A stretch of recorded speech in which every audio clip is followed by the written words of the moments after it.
Does Amazon's record year mean that it's just too late to stop them at this point? Xbox, Twitter, Uber, Postmates, Netflix, MoviePass, Google, Facebook, eBay, DoorDash, Apple, Amazon, Airbnb, The Apptrepreneur. Hey everyone, this is Kevin the Apptrepreneur, and hey, it's not Christmas anymore. It's not. I can finally take this off and put on something that looks slightly less ridiculous, of course. There we go. Oh, feels good.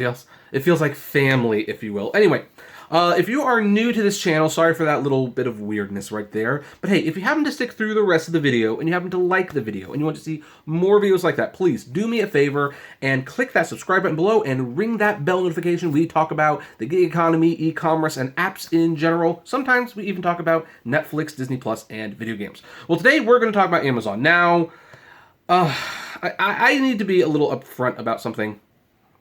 Despite my best efforts, despite how much I pushed, my wife signed up for an Amazon Prime account. She wanted it. I have not contributed to financially, but hey, she already had Amazon Music. She wanted the Prime Video service. It just made sense for her to do it. I will personally not be using it to be buying stuff. I will not contribute to that, but I cannot stop her from doing it. But it did kind of make me wonder, how is Amazon doing? Because it's like, this was one of the few houses that did not have anything Amazon related except for the Kindle device, which frankly isn't used that often. And when I looked up at how Amazon was doing, I was actually frankly shocked. Amazon had their best holiday ever. For a company that typically grows 40% year after year, this is a staggering statement. And of course, the stock, which has actually been suffering a little bit, not to the point that other companies have suffered, but Amazon stock was lingering around $1,500 for most of the year, down from the high of $2,000 from a couple of years ago. Now it's back up to like $1,800 as of this recording, probably because of things like this. So you look at this article, and it says, Amazon said this holiday season was another record shatter. The overall retail sector had a big year too, signaling that the decade-long economic expansion in the United States still has some legs left in it. Buoyed by sales of tens of millions of its own gadgets, Amazon said its top sellers this holiday season include the Echo Dot Fire TV Stick and Echo Show 5. I don't even know what the Echo Show 5 is. I'm actually out of it. I should look up to see what that is. The Alexa-enabled devices have been huge hits for Amazon in the past several years, helping the company capture the largest share of the voice assistant market. People bought stuff Amazon didn't make too. Third parties sold way more products on Amazon this year than they did the last year. Although Amazon is notoriously, and for investors, annoyingly coy about specific sales data, the company said third-party product sales increased by a double-digit percentage over the last year, surpassing 1 billion items sold. Among the most popular were LOL Surprise Glitter Globe Doll Winter Disco Series with glitter hair, of course, iRobot's Roomba 675 vacuum, and of course, the perennial popular Instant Pot Duo 80 pressure cooker. I think we actually got one of those for a wedding gift. Thank you, Aunt Martha. Well, those were the most popular items for humans. Dogs enjoyed Smart 6 peanut butter chews, and cats were particularly into Temptations classic cat treats this holiday season.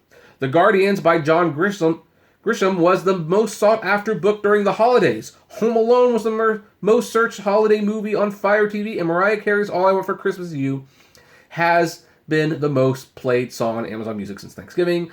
Amazon stock rose 1% Thursday, and this article is a few days old for the record. And, of course, people shopped at other places. Like MasterCard reported that the American retail sales rose 3.4% during November and Christmas Eve compared to a year ago, and all this stuff. And here's the other thing. With so many more stuff being bought from Amazon, returns are also a big thing. In fact, UPS says that returns are at an all-time high. This is particularly bad if you are concerned about things like gas, the use of cardboard that winds up in the ocean, and everything. So, United Parcel Service expects returned packages to hit a record high following this year's holiday shopping season. As consumers shop more online, the package delivery company said on Thursday. UPS said it expects to process 1.9 million returns on January 2nd, up 26% from a year earlier and a seventh consecutive annual record. Quote, this process is a change from the years past when consumers would rush to physical retailers the day after Christmas and stand in long lines to make returns. I will say, I actually had for personal reasons, to go to IKEA the day after Christmas. Not something I typically would want to do. And yet, the lines were shockingly short. You would think that there would be a lot of returns on this day, but it just wasn't a thing, and traffic was fairly minimal. Not that minimal in the long run, but it was minimal enough. So anyway, U.S. shoppers spent more online during this year's holiday shopping season. A report by MasterCard Inc. showed, yeah. So here's the question. The question now is it too late to stop Amazon? Seriously, is it too late to stop them? I kept wondering, is this going to be the years that Amazon finally starts to get some pushback? Because we're starting to see people really, truly wake up to what an atrociously terrible company Amazon, in fact, is. Keep in mind, this is a company that has a monopoly on virtually many markets, including the book market. They are the ones who pressure studios to sell them merchandise like discs and stuff for far lower than what they should have to. They screw third-party sellers and use the data of the third-party sellers to figure out what people want to buy, and then they buy those goods the third-party sellers are selling and sell them at a discount rate, therefore making the third-party seller who excels in that department utterly useless. And then, of course, there is that whole carbon footprint thing with all the gas and the cardboard that is used to mail your packages to get that same day delivery, and the damage it does to the workers. Again, I did a video where workers, after working there for just a couple of years, were actually receiving lifelong crippling back problems, like people becoming cripples at the age of 35 just after working a couple of years at Amazon, and this is the norm, it's not the exception. And that well, anyway, there's so many things going on with Amazon, and yet it didn't matter. It did not matter. Records broken just like the last year, and they're going to break them again next year. So Adam Clark Estes from Gizmodo has written this little article. He files it under monopolies, which I think is appropriate. And he says, is it too late to stop Amazon? The brain-splitting moment happened about a week ago. A video watermarked with the logo of a camera from Ring, an Amazon company, showed a man delivering an Amazon package, finding a box of snacks on a porch, then dancing went viral. My mind failed to find joy in the moment. Think of the moving parts. There's a hungry and dehydrated Amazon employee, or more likely an Amazon contractor. Uber drivers will be familiar with that term. Finding a slight reprieve from his grueling job, only to see that moment turned into some weird viral ad. There's a Ring security camera made by Amazon watching what this Amazon employee or anyone else in the neighborhood is doing and potentially sharing that video feed with the local police department. There's the knowledge that Amazon and the Ring have used police partnerships to bait potential package thieves in what could be described as a marketing campaign for a privately run state-sponsored surveillance effort. 10 years ago, this situation would have sounded perverse to me.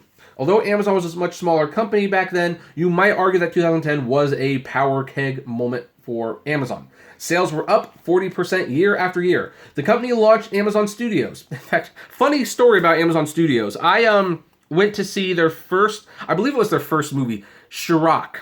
It was a Spike Lee joint, I believe, about the inner city violence of Chicago told in rhyme. It was a very weird movie. And I remember when the Amazon logo appeared, I actually made a mental note because I said to myself at the time, okay, from the company that delivered my boxer shorts in 3 days comes Chirac from Spike Lee.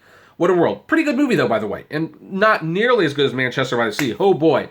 Was that a great movie. I also like Late Night. Amazon makes a lot of good movies. If you are a subscriber, check out One Child Nation. That's a scary movie. But anyway, Amazon stock price was about to skyrocket. In fact, if you'd invested in Amazon a decade ago, you'd be looking at a total return of 1,232% in December 2019. Those milestones might only look extraordinary in retrospect, however, knowing that Amazon has become much more than a successful business.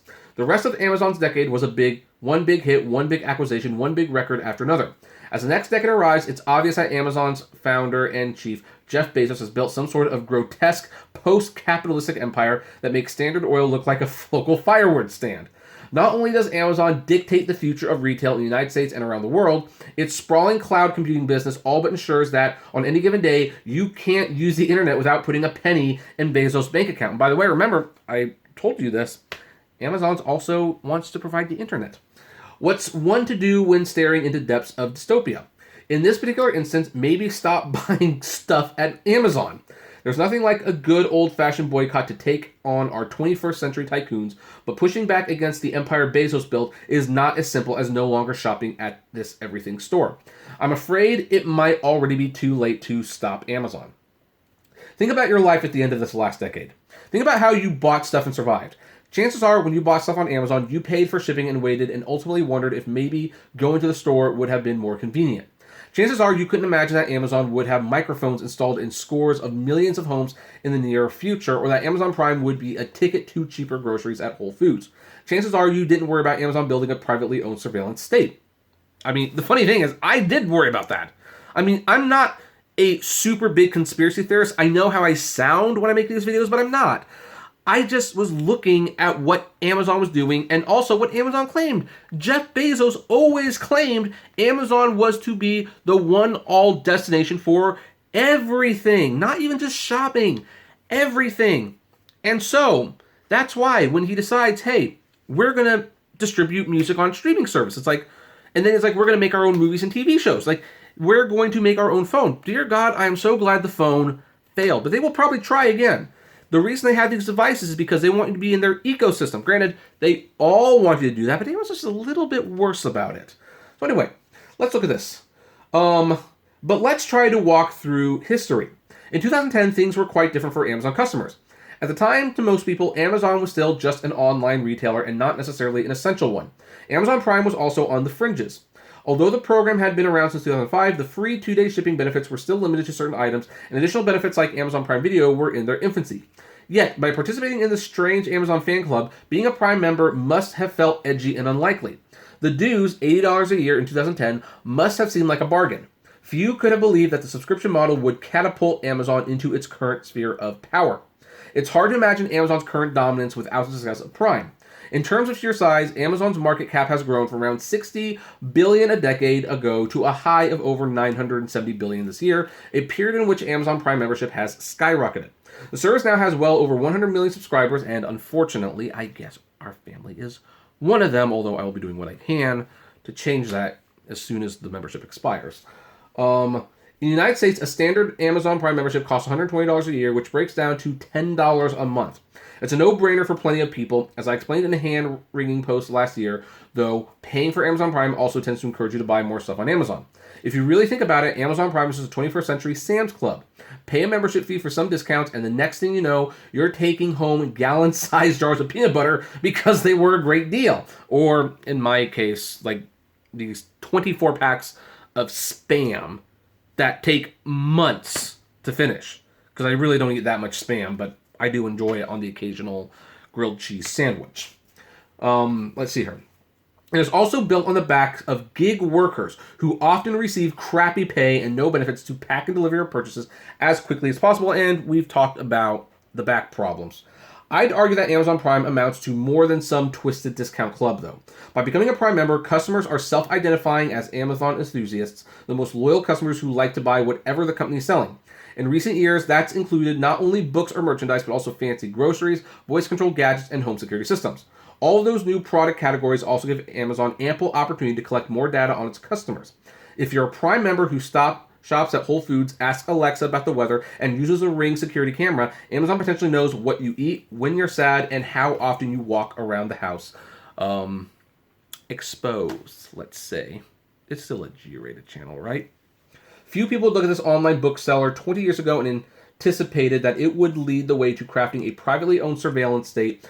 Practically nobody could have predicted that by the 2010s, Amazon would not only be selling unsuspecting gadget enthusiasts smart speakers that double as wiretapping devices, but also partnering with police departments to offer them easy access to private home security cameras sold by their company.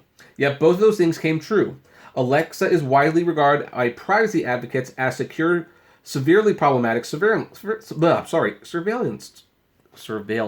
tools. Can you tell my stuttering problem gets in the way sometimes? I can tell that. Meanwhile, Amazon-owned Ring and its companion neighborhood watch app Neighbors are increasingly criticized for teaming up with 700 police departments nationwide and helping to turn Ring users into crime fighters. Those police partners can use a dedicated portal to request home security footage from users, and in return, many of them help sell more Ring cameras. So, here's the thing. it goes on quite a while. But here's I think the final here's the final article. This is a pretty interesting article altogether. But here's the ending.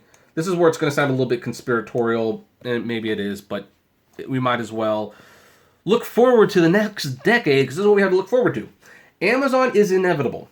Even in the event of a big breakup, the company isn't going to stop dominating the marketplace anytime soon, if only because it's got such a commanding lead. The logistics operation alone seems impossible to beat. There are 175 Amazon fulfillment centers around the world that encompasses 150 million square feet of space for storing and shipping products. Amazon is expanding its fleet of planes and trucks, and an army of individual Amazon Flex drivers cover the last mile, paying for their own vehicles and fuel as Amazon surveillance of their work becomes increasingly Orwellian.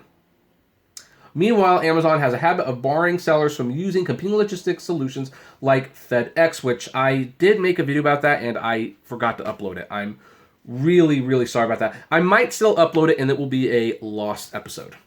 There is a glimmer of hope that hardly competitors will innovate their way out of Amazon's shadow. There's a growing number of business owners complain about the many downsides of selling on Amazon. Fees are too high, counterfeiters run rampant, and so forth. Alternative e-commerce platforms are swooping in to fill demand. Entrepreneurs can easily set up their own stores on platforms like Shopify, Wix, and Squarespace in order to avoid going through Amazon. Some big brands are also choosing to go it alone.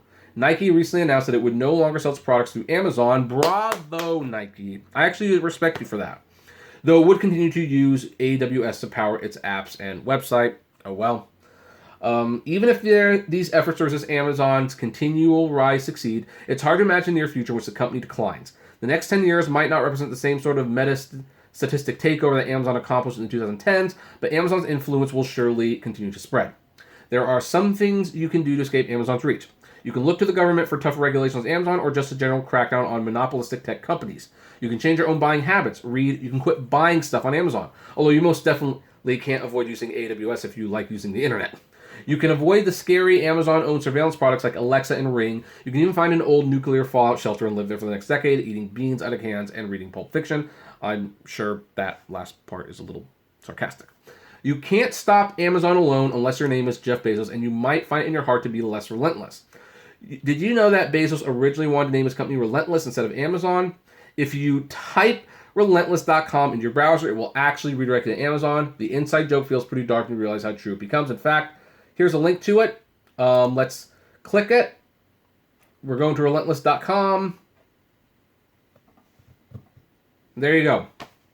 There you go. Yep, amazing.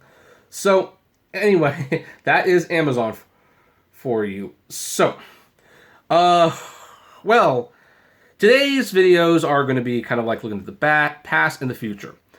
Unlike Uber, which I'll be talking about in my next video, I don't anticipate Amazon to go anywhere. I think they will continue to expand. They will continue to survive. And it's a scary, scary time.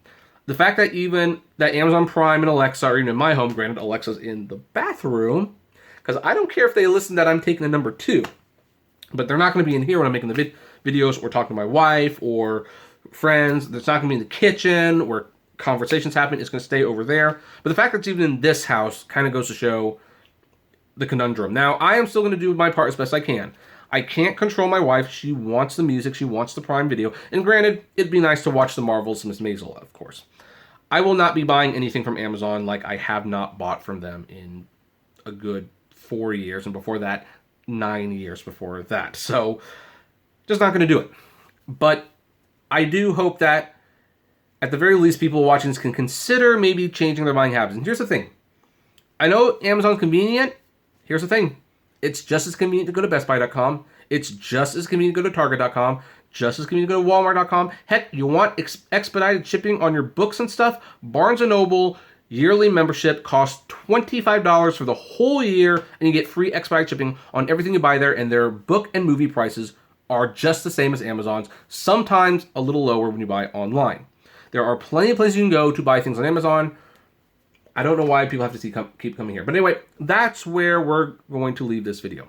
What do you think? Do you agree that Amazon's unstoppable? Do you think that maybe we can reel this in? Do you intend to shop more Amazon? Do you intend to shop less? I would love to know. So comment below. Like, favorite, share, subscribe. If you enjoy my videos, consider becoming a Patreon member. It's totally optional, of course, but even as little as $1 a month goes a long way to help the channel run smoothly and you get access to my private Discord server. If gas prices get just a little down, check out the Get Upside app below. It's totally free, but you get cash back on every gas purchase. If you want more content from me, check me out, Kevin T. Rodriguez, the Apptrepreneur Vlogs, and Autograph Hound. And finally, if you want to talk to me and other fellow anti-Amazonians people, check us out at the Apptrepreneur Hangouts on Facebook. And as always, flame responsibly. Have a good one.